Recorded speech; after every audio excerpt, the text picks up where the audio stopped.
Жети урат мына. Кушанадан чыкат. Бүргөндү айылындагы мал союлчу жайдан чыккан калдыктар чуңкурга ачык эле ташталат. Кышкысын анчейин байкалбаганы менен күн ысык мезгилде андан чыккан жагымсыз жыт айыл элин түйшөлтүп келет. Биз шу айылда жашайбыз, шу кушканадан 100 метр нарында. Шу жыты жай келгенде отуруш илажы жок. Эмнелери ачык, санитария гигиеналарга жооп бербейт. Биз бу жерде раса кыйналдык турасы. Чымын көпөйүп кетер жайында, иттер раса жашоо кыйын болуп кетти. Мал союлчу жайдын ээси Тагырагы Нокендин акими тургундардын айыптоолорун негиздүү деп эсептейт. Ошол себептен аны жаптырып салмак болууда. Бирок анын пикиринде мал союлчу цех жабылганы менен маселе толук чечилбейт. Анткени анын жанында өлгөн иттерди таштоочу атайын аң да бар. Андан мал сойгон цехке караганда көбүрөөк жагымсыз жыт чыгат дейт район башчысы. Азыр эми ошол жерде жыт чыгып атат дегенге мен элге каршы чыкпайм. Туура эле. Жыт көбүрөөк. Ошол эми жанында кушкана бар, жанында яма бекере курулуп калып, ошол бир жылда 2 жолу жолбун иттерди атуу иш-чарасы жүрөт. Ошол 150-200 чактуу канча ит атылган болсо, ошо айыл өкмөт тарабынан атылат бул ит. Ошол жерге ташталат. Азыр жыт ошол жерден чыгып атат. Чындыгында мал союлчу жай менен өлгөн жандыктар көмүлчү аң бир жерде жайгашкан.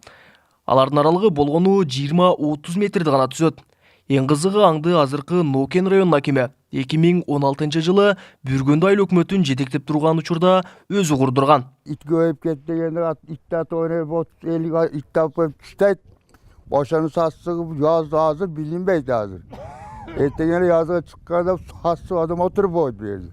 Narkoyuzda ola 5 kilometre 6 kilometre oturup oydu. Мамлекеттик экотех инспекциянын кызматкерлери билдиргендей, өлгөн жандыктар көмүлчү жер калктуу конуштан деги эле бардык объектилерден 3 чакырымга чейин алыс болуусу шарт. Деген менен жогоруда биз сөз кылып жаткан объектилер калктуу конушка гана эмес, бири-бирине да өтө жакын.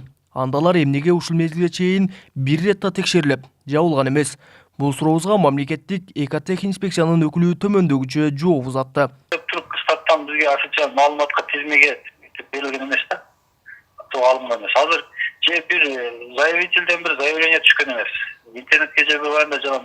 Бизге бирөө арыз жатса, ушул жерди текшерип бер депчи. Текшерүүгө алабыз. Ээси келет, ээси менен барып жолугабыз, текшерүүгө киргенге укук алабыз да. Ошондо иненерин алабыз, аты жөнүн жазып, базага киргизебиз да. Ушуна кийинки жылга же кийинки кварталга текшерүүгө киргизип коебуз да.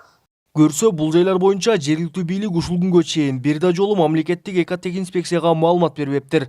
Айыл тургундары да арыз жазышкан эмес.